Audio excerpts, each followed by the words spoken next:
and I'm really happy to be here with my federal and municipal colleagues for our virtual town hall. It's December, but we know that people have lots of questions, so we're very happy to continue this forum as long as you tune in. So welcome everyone, and perhaps we can do some introductions. Paul?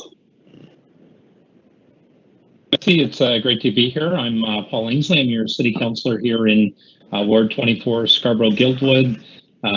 Pleasure to be here with Mitzi and John McKay, my provincial and federal counterparts, and as always, reaching out and hearing from the residents here in Scarborough-Guildwood. And looking forward to the questions this evening. Thanks, Betsy. Thanks, Mitzi. I'm John McKay. I'm the Member of Parliament for Scarborough-Guildwood, and as you can tell, I'm in Ottawa. And Ottawa is not particularly warm tonight, but delighted again to be with you. It's a privilege to be able to talk to the people of Scarborough-Guildwood, and I particularly appreciate those who have made the effort to organize this. Well, I know you miss being here with us in Toronto, John, and we miss you too. I'm coping. Well, let's get right into it.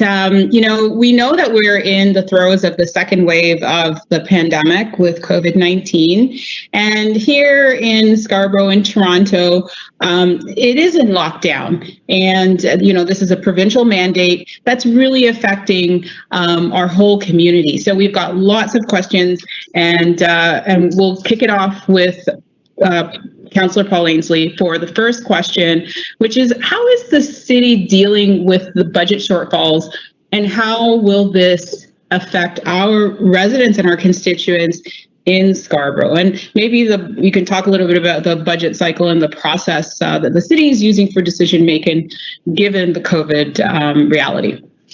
Yeah. It's as I was just saying to somebody the other day, Mitzi, it's the city's kind of hanging on by our fingernails. We, under provincial legislation, we have to balance our budget each and every year. We're not allowed to carry a deficit.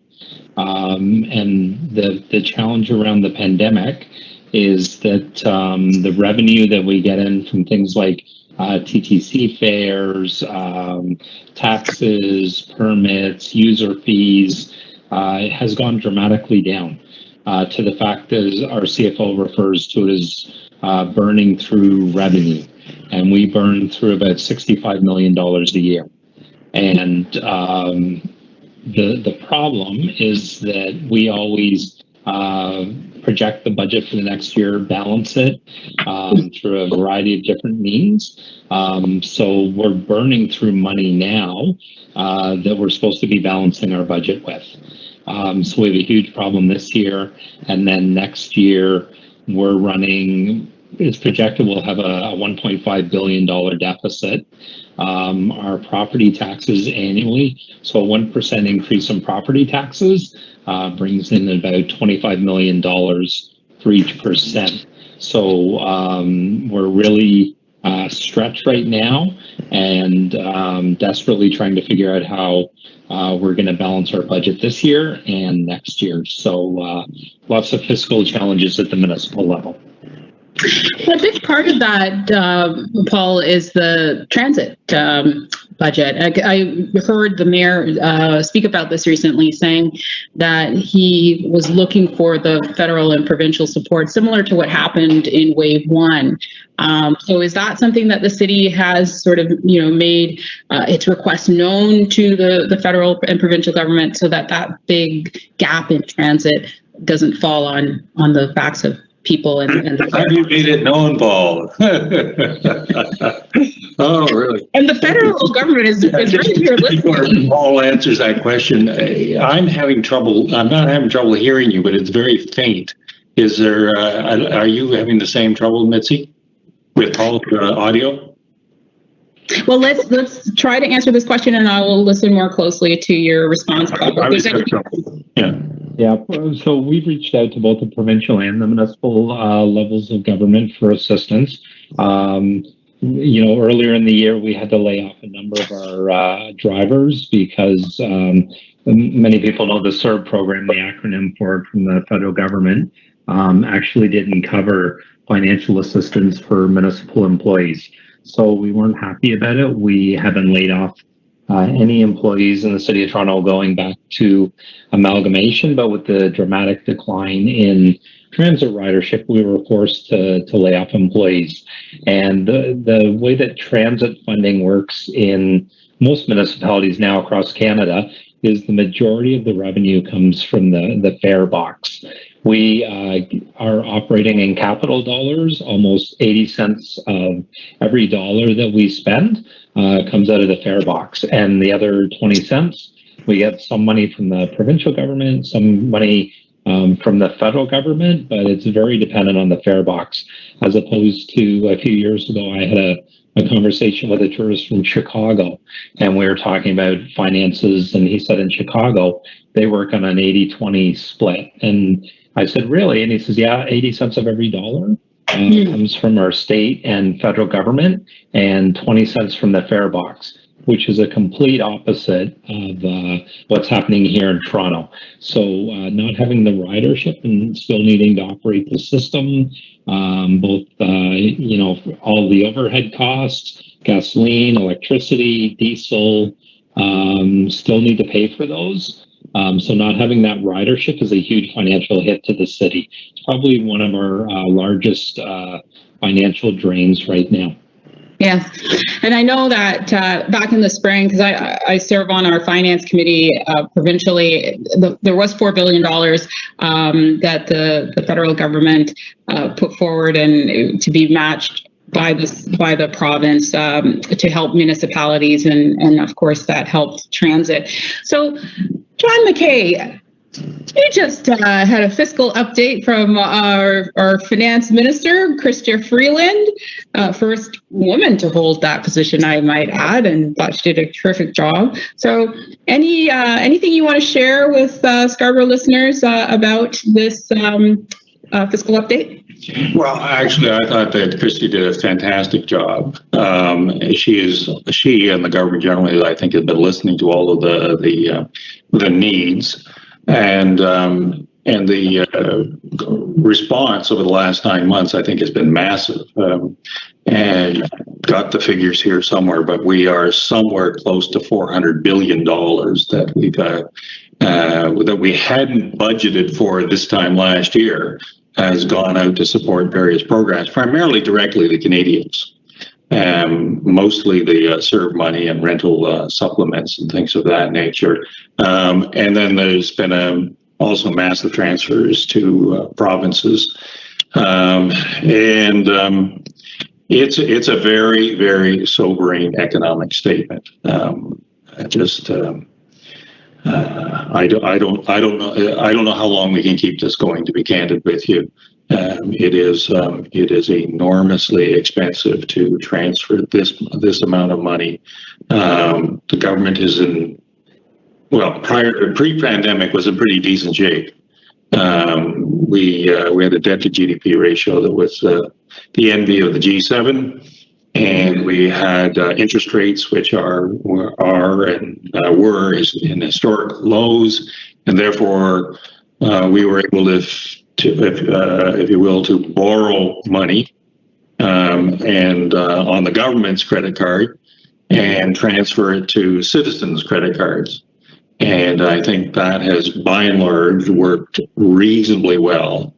And we've done it in the middle of not seeing the end of the pandemic, although now maybe, possibly, with a vaccine on the horizon, we have some hope that at the end of the day, we will be able to not only dig out of this pandemic mess, but dig out of this fiscal challenge.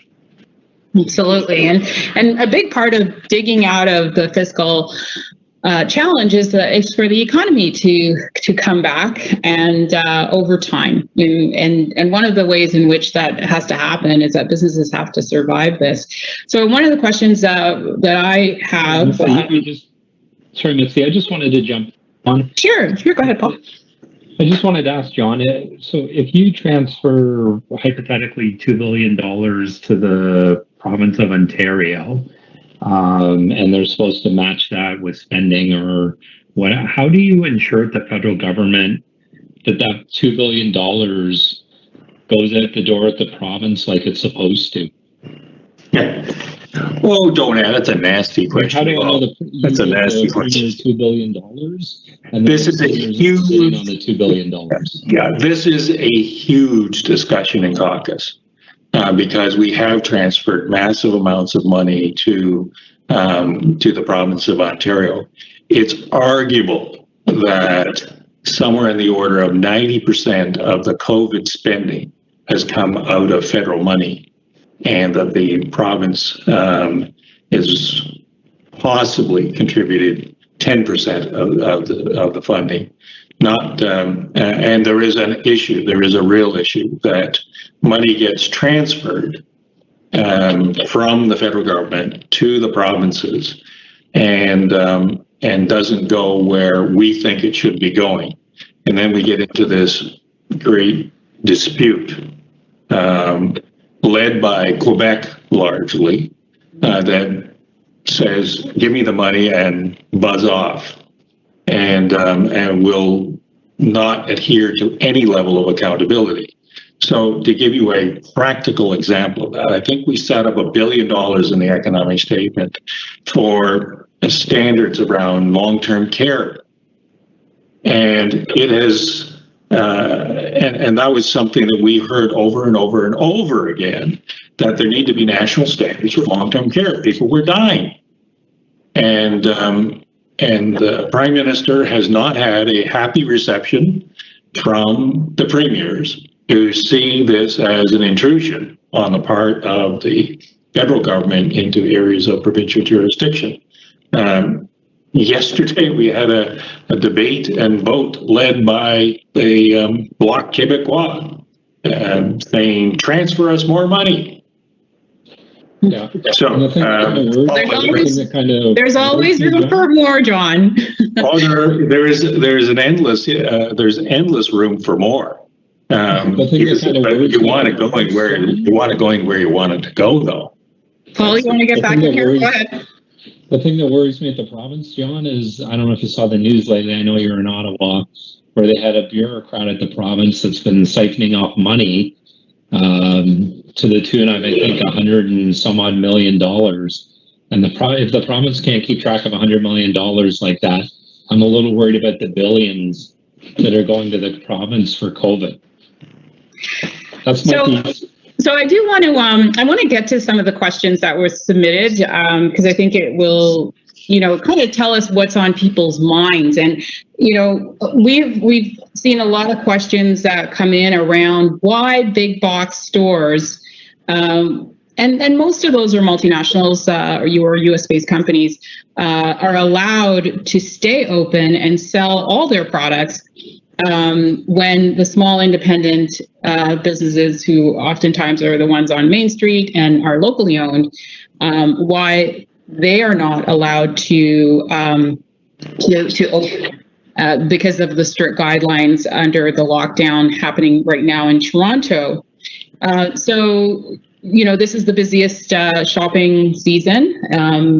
In fact, many retailers say this season makes or breaks them for the whole year, and they feel as if they're missing out. So, this is a very difficult decision, certainly, that the province would have to make to put a city in lockdown, and the reason that has happened is certainly because of the rising spread of the COVID pandemic, the resulting pressures on our hospital system. Right now at Scarborough General Hospital, 75% of cases in the ICU are COVID patients.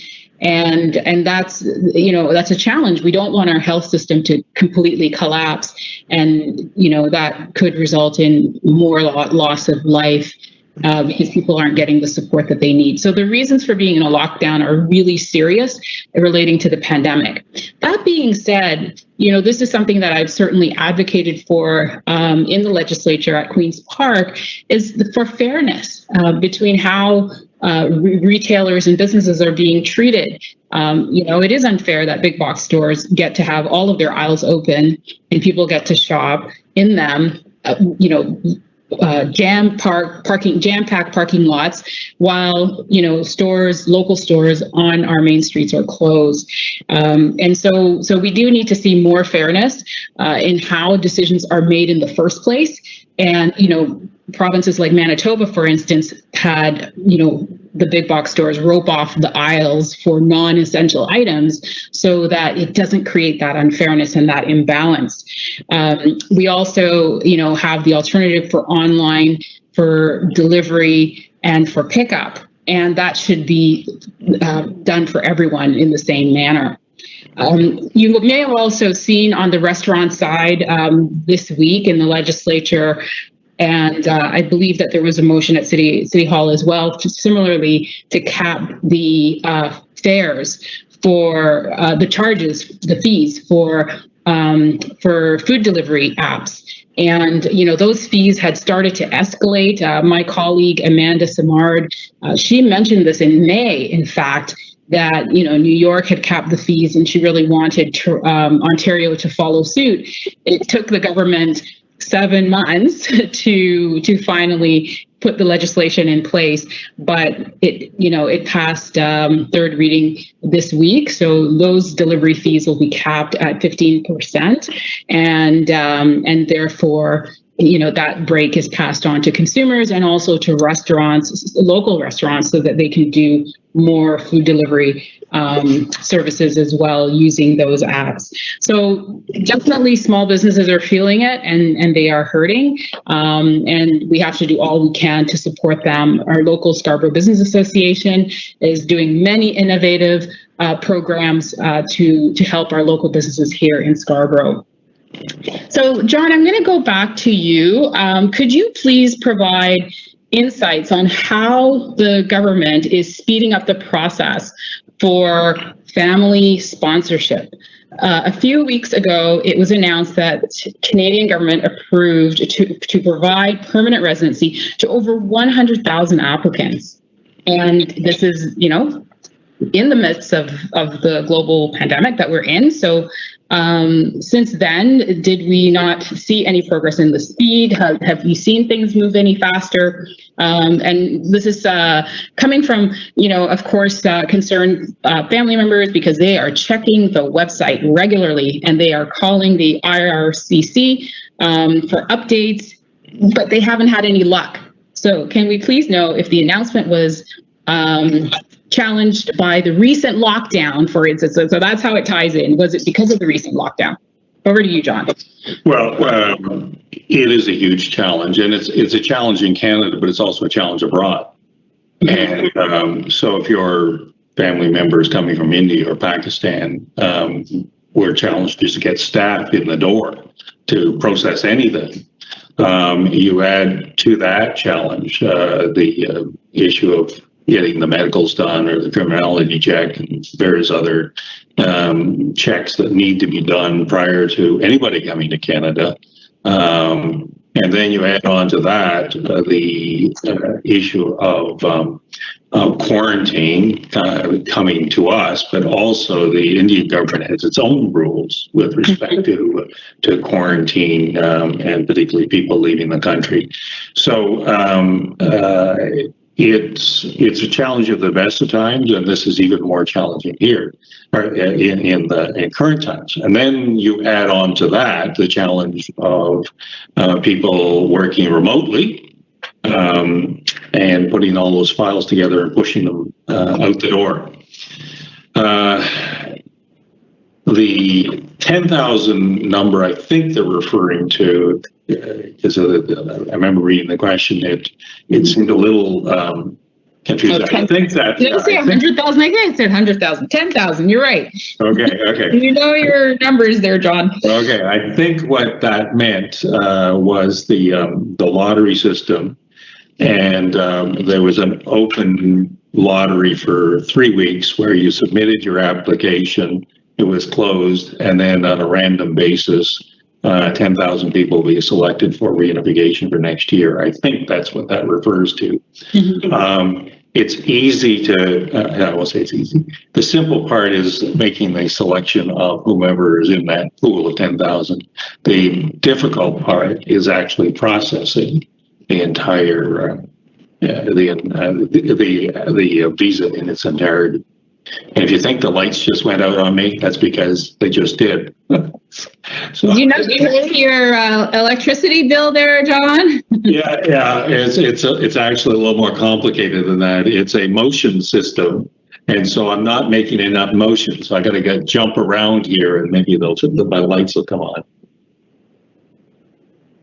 That's okay. We can still see you very well. Okay, great. I just want to go back to Paul, because, we are talking about lockdown, and, John's just described just a real reality that, people working remotely, it might be affecting the flow of decisions and processes that would normally happen in a certain way.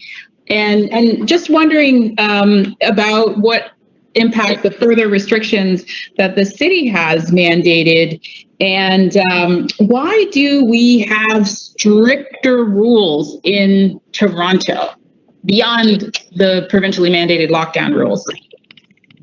Because we have better health professionals than they do at the province.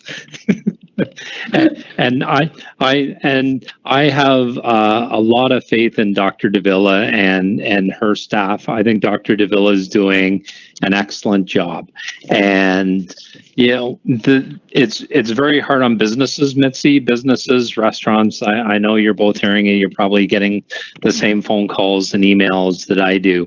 But it's frustrating at the city because the premier's allowing big box stores to open. Hudson's Bay down at Queen and Bay was allowed to stay open initially because they had a grocery store in the basement, and they didn't close off the rest of the store. The entire store was open.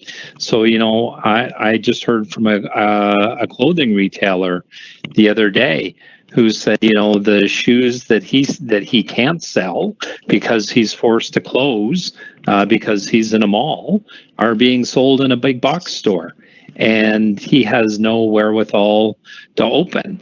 And I do understand from a healthcare perspective that you can't have, tens of thousands of people going through malls because the droplets, they hang in the air if not everybody's masked up properly. But, from the city of Toronto, we see a great deal of property tax revenue more from independent small businesses than we do from the big box stores. And for the premier the other day to say, why are the Costco's open, for example? Well, it's one-stop shopping for people. They can go in and buy everything they need at Costco or the big box store, and they go home and they're on their merry way. And then I have all these small businesses that can't open. And I've had complaints from people, restaurant owners. I really feel for them. I've had people say to me, so, the restaurant's closed, but I go to the grocery store and it's open and nobody's doing contract tracing. Well, in the city of Toronto, close to 40% of our COVID cases in Toronto have been identified as coming from restaurant and bar settings where people are eating, taking off their masks, they're having a drink, they're like right across the table from somebody, they get up, they walk around, they go talk to somebody else. If you go to into the retail sector or grocery store, I never see anybody take off their masks. They socially distance from people. They do the thing, they get their groceries and they leave. I do our family grocery shopping, so I can vouch for that. It's and until we can get the number of cases down, it's going to continue like this. We just cannot completely open the retail sector. But at the same time, the premier needs to understand the fiscal impact. Having all the big box stores open, the majority of them which are not even Canadian owned, they're American owned, taking money out of our economy while the small retailers are suffering. Paul, can you talk about how the pandemic from a public health perspective is affecting Scarborough Can you give us any numbers or any insight on our hotspot situation? Yeah, and Dr. Davila, actually, I asked her a couple of weeks ago about hotspots, and she actually doesn't like to use the word hotspot. She talks about areas of outbreaks, concerns. For a while last spring, we had trouble in the Woburn area over Markham and Ellesmere. There was a high number of cases. We worked very hard to reduce that. We've had increases in community testing. The area of greatest concern in Scarborough right now is out in the Rouge, the Highland Creek area. Has had the greatest number of outbreaks, and they're trying to figure out what's causing that, because it doesn't have a high retail sector that'd be causing that. The university's closed down. And, you know, I've asked for increased testing. The Global Ministries had the Global Ministries at Markham and Ellesmere's had a site, Scarborough Village. Scarborough Health Network's been very great. They actually just moved their testing site at Centenary into U of T Scarborough, so people aren't standing out in the cold. But once again, it's the identified cases are caused by people socializing. So when we're telling people, and Dr. Davila is telling people, just don't only go out for grocery shopping, work, not hanging out in your friends' houses, or, you know, not wearing a mask. Like, they mean it. It's something as basic as wearing a mask. You need to wear a mask anytime you're out of your house. Yeah. So, you know, one of the questions that was submitted is, you know, our hospital system and our healthcare system is overcrowded and overwhelmed. So what are the plans for the system in the future? And I mean, it's such a good question with what you're saying. You know, Scarborough has a number of areas where the positivity rate is high. You know, for our assessment centers, it's been consistently in the high teens. When people get tested, it's, you know, 15, 16, 17%. And that's an unsustainable number, because we know, you know, when someone tests positive, we've got to make sure that they have a place to go where they're not infecting other people. And in some of our residents in Scarborough, that's not possible. You know, they might be in a high rise or in a smaller unit with other people, and there isn't a way to separate. And so, you know, one of the requests, I know I've made this request of the Minister of Health, and I know the city has as well, the Provincial Minister of Health, which is to have a family-friendly isolation area in Scarborough that's appropriate for families. So if someone does become infected, which is likely because we have high rates of community spread right now in Scarborough, that they have an alternative that's there while that person gets better and recovers from the virus. Some other aspects of strengthening the system, you know, I asked the health minister this week about the investment in a new hospital in Scarborough. That we know we've done a master plan and community consultations, and the evidence is there. So Scarborough's hospital system, the Scarborough Health Network, is in the queue. But that queue isn't moving very fast in terms of capital investments. So, you know, it was a nice reminder to the health minister. She took notes while I was asking the question and said that she was going to follow up with the ministry. So hopefully in the not too distant future, we will hear some announcements about, you know, investments in new hospital infrastructure in Scarborough, so we have better operating rooms, better facilities and departments to serve the people of our community who need good access to healthcare services. And we have our community health as well. We can't forget about that, because the work that community does, it's a lot of times it's managing chronic diseases, you know, like diabetes, and the Scarborough Centre for Healthy Communities, as well as Taboo, and our local community health structure is helping to do that. So, there is definitely more work that we need to do. We need to continue to raise our voices here in Scarborough. I know the Scarborough Health Network is doing a pretty great job at using the resources they have, but they need more and better resources, and that's what we have to keep pushing for. Also, we can't forget about long-term care. We had a very hard hit of our long-term care in the first wave. The second wave has hit some homes in Scarborough, like Shepherd Lodge, very, very, very hard. And we want to make sure that that those homes receive investments. There's a commission on the long-term care that has recommended, for instance, an average of 4 hours of care per resident. And that's going to be costly. We need to hire tens of thousands of personal support workers and care workers for long-term care in order to meet that standard. So it wasn't funded in this previous budget that just happened by the provincial government, but there is certainly talk of it coming in the spring when we do the budget, and having a 4-year strategy for investing in long-term care and making those improvements. So lots to be done, and the demand is there and the need is there. Speaking of lots to be done, John, this is I'm going to give you this question that's come in, from residents. Universal basic income. There are several layers, different social supports.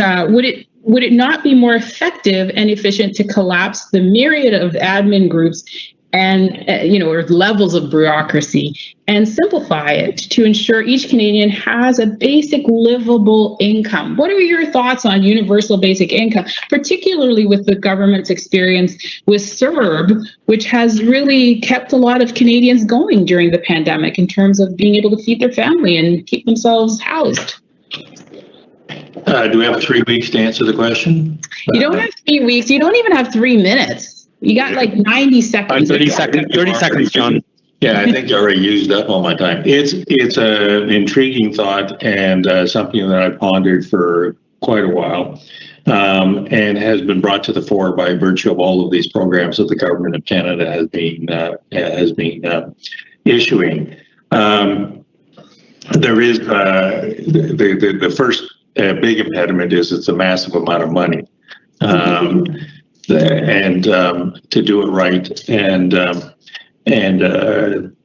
yet we are also simultaneously spending a massive amount of money. One of the things, so the question is absolutely legitimate.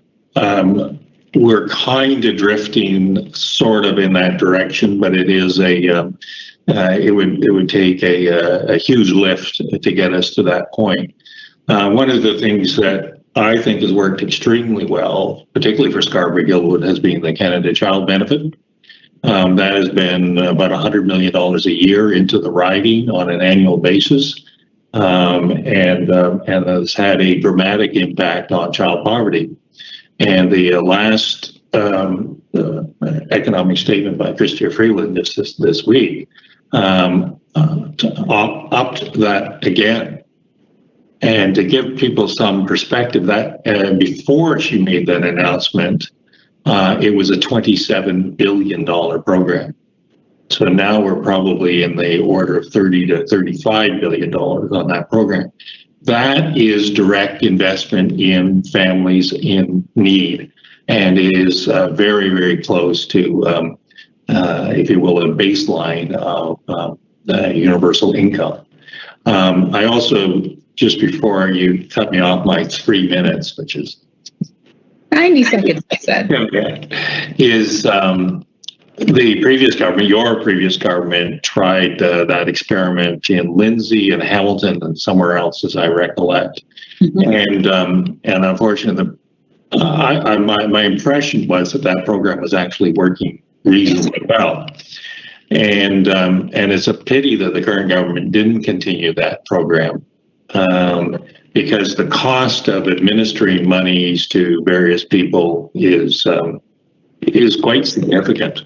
So if you're draining the $100 you're giving somebody by a $15 administration fee, well, you're losing the effectiveness on your funding. And the final thing I've said is one of the reasons I find it very attractive is from the economic standpoint. When we put $3,000, $4,000, $5,000 into the bank account of a family who are in the lower end of the socioeconomic scale, that money goes directly into the community. That is, in Scarborough-Guildwood's case, that's $100 million directly in the community, because they don't have the luxuries of RESPs or RRSPs or big bank accounts or all the rest of the stuff that other folks have.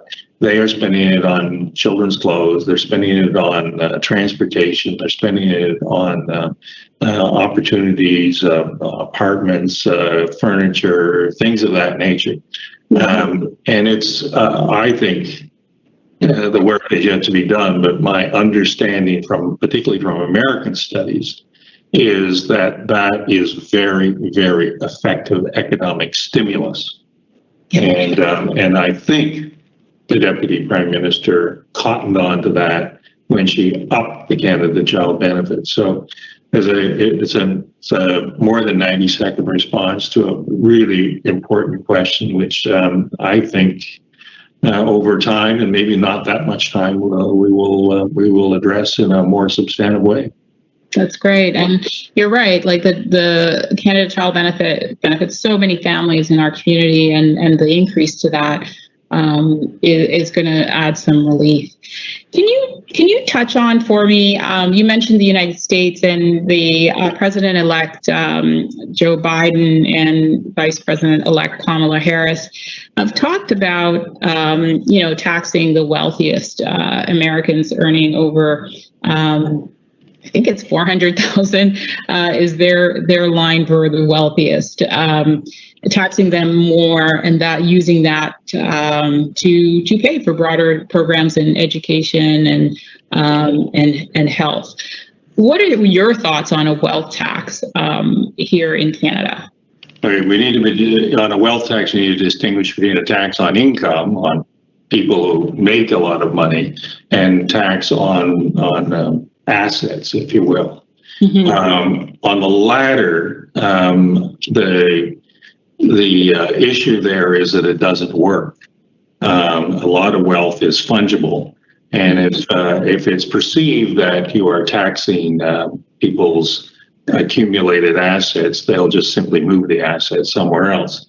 So of the 22 countries that have imposed a wealth tax on people's capital, I think something in the order of 15 to 17 of those countries have abandoned it. Largely European countries. And they've abandoned it because it didn't collect that much money. They've abandoned it because it was administration expensive. And so when you translate that experience to Canada, the PBO, the Parliamentary Budget Officer, said that the best you could hope for is something in the order of about $5 billion a year in additional revenues. But in order to get that $5 billion, you have to spend a considerable sum of money in order to be able to do so. So the effectiveness is not there. As to taxing on income, clearly the U.S. has a very skewed system. And the people who earn a lot of income get to not pay very much tax by virtue of a whole bunch of schemes. And so Biden is absolutely right. Up the tax on people making more than $400,000 and let them fry a river. I got no sympathy whatsoever. In Canada, we don't have such a disparate income. We don't have as many wealthy people, if you will. And I just take note that one of the first things we did as government, we did up the bracket for people who are making more than, I think, something in the order of $250,000. So they are actually paying more of the money. So I thought in Krista Freeland's economic update, it was super interesting that the federal government is looking at putting a tax on streaming services like Netflix and others, first at the consumer level and then potentially at the company. That's only fair. It's the same argument that Paul is jammed with, is the big box stores get to open and run their business, but the smaller person doesn't. And it's the same argument with Canadian media. They get taxed. They act like corporate citizens, good corporate citizens, and they get hammered for doing so. It's just a matter of inequity. So I applaud Christy as an issue. Yeah.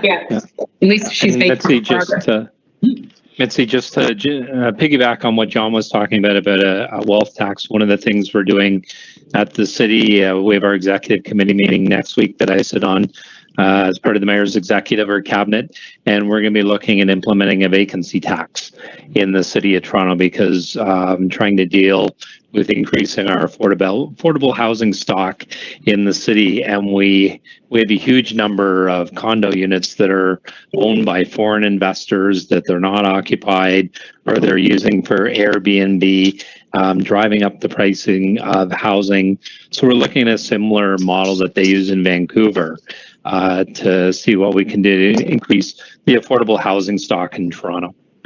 So, Paul, continue along the lines of housing. One of the things that really, it tugs at my heart every time I am in this downtown. Like I was on my way to Queen's Park today, and there was someone, in the very chilly weather, early morning, on a grate. And homelessness is visible in Toronto, and in some places like in Scarborough, it's not as visible because the homelessness is happening in our park when there are ravines and people who are couch surfing. They don't have a home address of their own, but they sort of rely on friends and family and others to give them a night's sleep. So what are the city's plans to handle homelessness in Toronto, and how do we deal with the issue of tent cities that are becoming quite controversial, but at the same time, winter is on its way? Yeah, and for both Mitzi and John, housing is something that we've been trying to deal with in Toronto. Like I first got elected in 2006, and housing has always been an issue for homelessness, and we're working very hard. Our goal is ultimately we would like to end the homelessness in Toronto. One of the issues that we have is that the city, Toronto being the largest city in Canada, 9 times out of 10 people looking for a job, they come to Toronto. They think that there are abundance of jobs and they can find jobs, and for one reason or another, often people end up homeless. And you see the tent cities, you see people downtown panhandling. We tried first with shelters. We don't have enough shelters.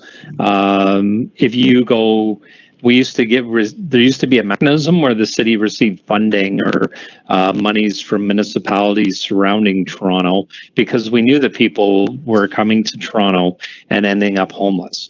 And for the longest time, if you went to any of the surrounding municipalities in Vaughan, Mississauga, Markham, if you go east, if you go to Pickering, Whitby, Oshawa, there are no homeless shelters. It's like homelessness doesn't exist because people are coming to Toronto. And, it used to boggle our mind that there were no homelessness in all the surrounding municipalities, just in Toronto. So we knew exactly what was happening. And now we're trying to, having a very coordinated effort. We're trying to have people moved out of the shelters. COVID has kind of exacerbated that. We've had a number of outbreaks in our shelter system. Now we're taking advantage of the the vacancy rate in the hotels. So we're actually renting hotels, putting homeless people in the hotels to try and alleviate that. We put 2,500 people into vacant rooms in hotels over the last 3 months, I think it is. We've started moving people into their own one-bedroom apartments. And then the next goal is to try and find them work. But ultimately, we don't want people living on the streets of Toronto. But we also realize there are people, they're just not comfortable in a shelter. They don't want to be in a shelter for one reason or another. So we're trying to help those people. We've had the issues around tent cities in Toronto. Before we take down a tent city or move people out of a tent city, we make sure that each and every person has a bed to sleep in, whether it's a shelter or an apartment or one of the hostels.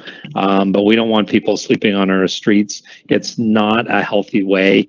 Even we know for a fact that people living on the streets, they have a lower life expectancy of about 20 years.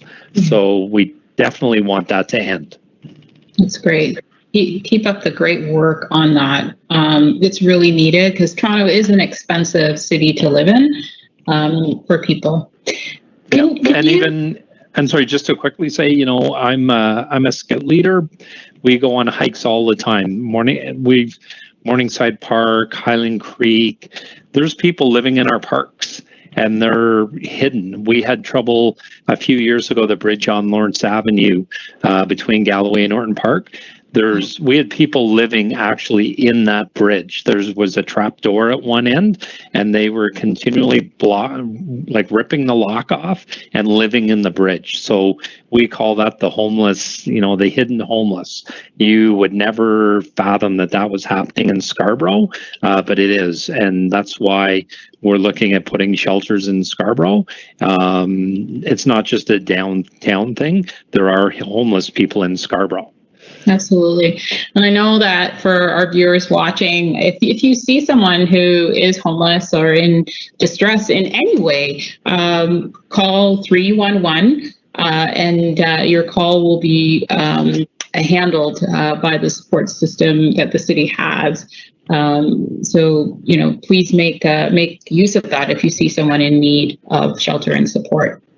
Paul, I know you've talked for a bit, but I just thought you could do some rapid fire questions here. Winter is coming, and we need money. We need money, but which John? We need money. John, we need money always. I've heard this before. Yeah, that's a standard request. But which? And I know I bug John about it. All the time, Mitzi. But at the City of Toronto, we do appreciate the money that we get from both levels of government. We certainly couldn't do what we're doing without the financial support from both the province and the federal government. You'll be happy to know that we're meeting with Mayor Tory Monday night, the 416 caucus. I'm sure that they will be talking about the same thing. But make sure the LRT East is on that list. Yes. It is. We made a presentation actually to the Prime Minister's office, and Carrie Ann and Zangari, myself, and the other members of the Scarborough caucus, and I thought it went extremely well from the standpoint that they didn't quite connect the issue that Scarborough has had for 35 to 40 years, not a millimeter of transit built. And simultaneously, Scarborough has gone from a relatively middle-class community to a more impoverished community with increasing numbers of social problems, and the PMO's office got it. That's great. You got some rapid fire questions for me, Mitzi? I do. I just wanted to thank John in advance for that great advocacy. So which park washrooms will be open in Scarborough-Guildwood during the winter? And if you could expand your answer to talk about how the snow clearing will happen, along trails and different pathways in the winter. Yeah, so in Scarborough-Guildwood, so the public washrooms will be open in Morningside Park, Thompson Park, Guild Park and Gardens down at the former Guild Inn, and Centennial Arena. The biggest problem we have in the city is the majority of our washrooms that you find in parks are not winterized. So that's the big issue there. One of the other things that we're working at is we try to make the city a more livable city. So you're not always driving, but taking public transit, walking, jogging is winter maintenance in our parks. For example, the Meadow Way, which is going to connect the Rouge River with the downtown core, will be receiving winter maintenance. But yeah, it's one of the challenges for us. Okay. And what are the rules for the holiday, Paul? What should people do and not do? So they can go for a walk outside on a lovely winter trail. We encourage outside activity. Unfortunately, our recreation centers are still closed. You have your bubble. We really need you to stay in your bubble. Try not to travel to visit with friends and relatives. Lots of Zoom, WebEx. I'm actually doing the Mayor's Art Gala this upcoming Tuesday with my wife. We're going to be doing it from home the whole evening, which is usually 3,000 or 4,000 people at the Metro Convention Center, is all being done virtually. So if you can connect with your family and friends virtually, please do so. If you got to go outside, try and keep it to the basics of shopping, work, go out for exercise, wear your mask. You got to wear your mask all the time when you're in any type of social setting, and maintain your distance. Okay. And then just to add to that, I think that's a great summary, and giving people a sense of, how to enjoy the holidays with their bubble, which is in their immediate household. And if you are alone, you live alone, you can connect with one other household, just making sure that you're both, following the rules in terms of masks and socially distancing, in terms of interacting with others. So just to reinforce, for the holidays, only celebrate with members of your household,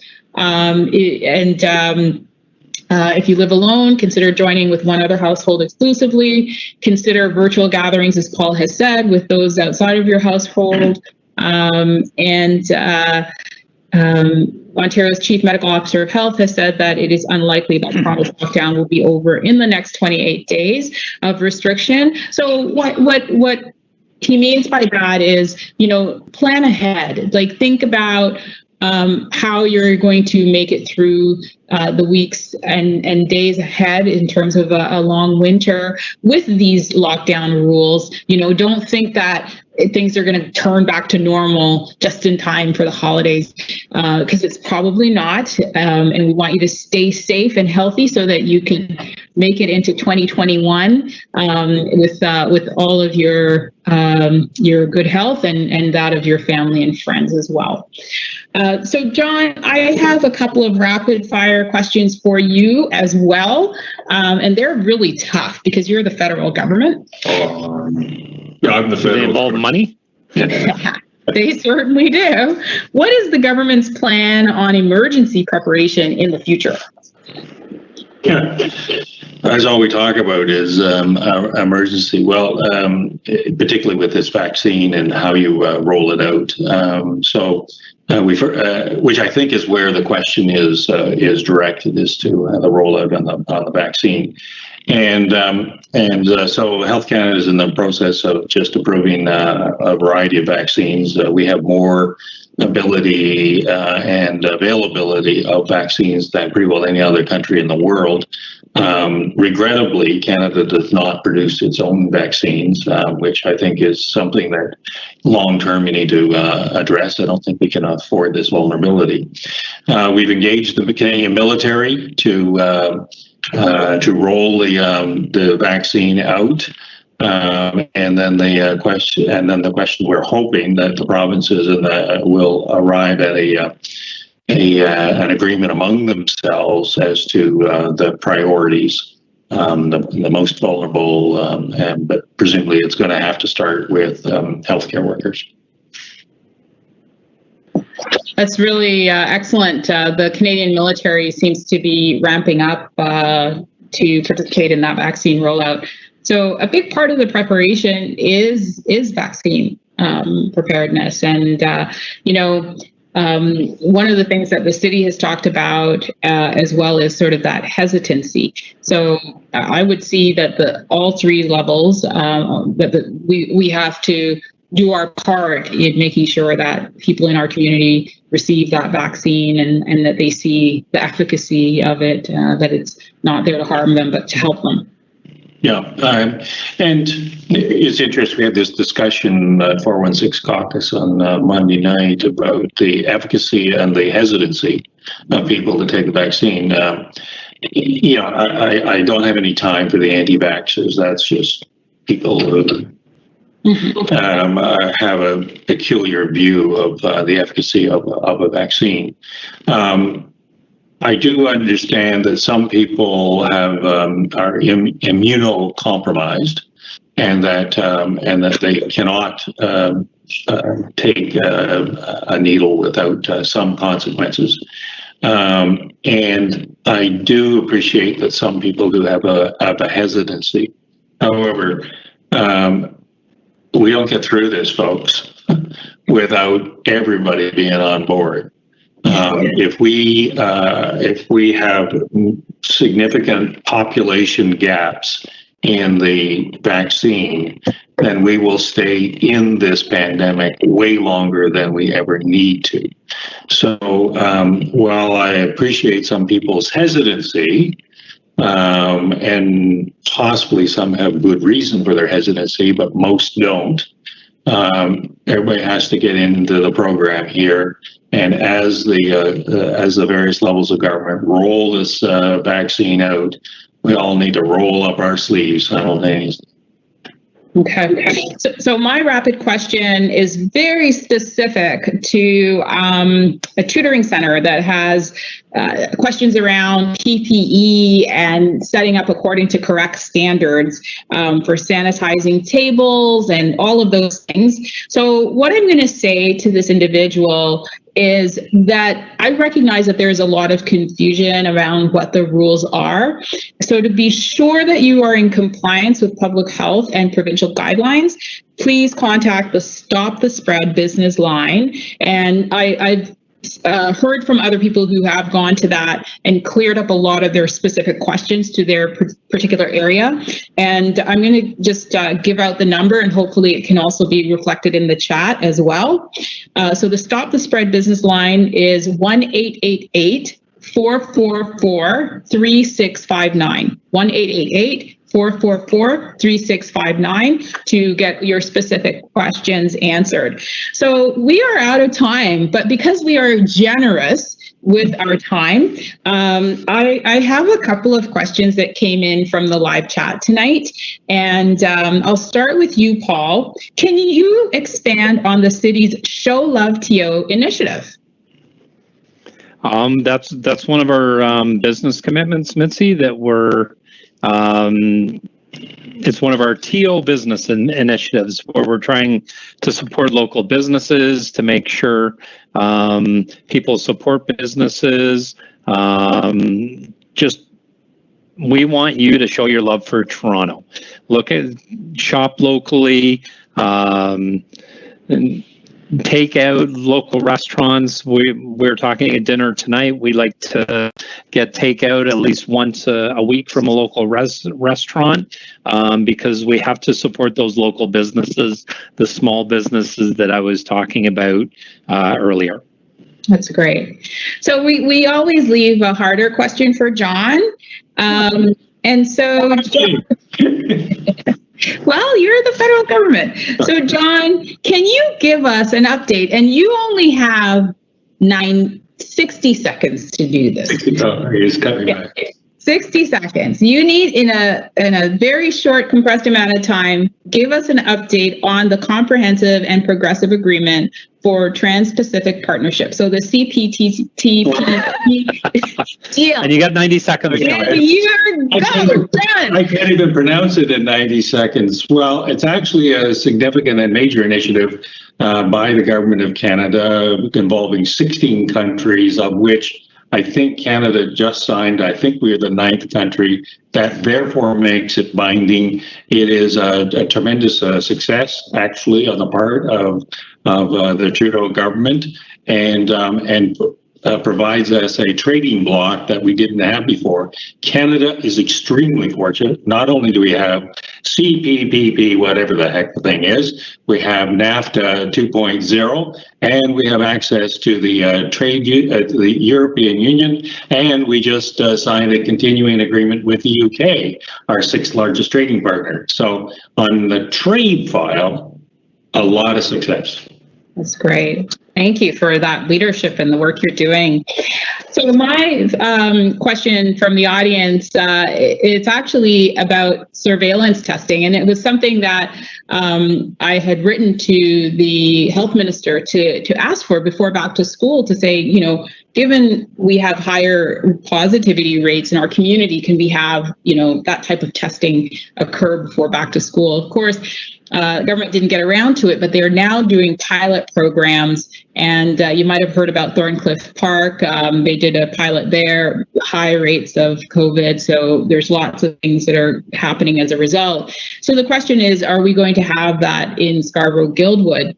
I just actually met with, had a phone call with the trustee for the TDSB, at least, Zakir Patel, and I asked him this question. So we don't have an immediate plan in place. That the school board doesn't have, or the public health unit doesn't have an immediate plan for that type of testing in Scarborough-Guildwood, but there is a Scarborough school that Pearson that will be part of it. So that might give us some insights into how community spread is affecting our schools here in Scarborough. We know that it's been very hard hit. You know, we have seen many of our schools having to close, or classrooms having to be closed because of the infection of one person, either an educator, staff member, or a student.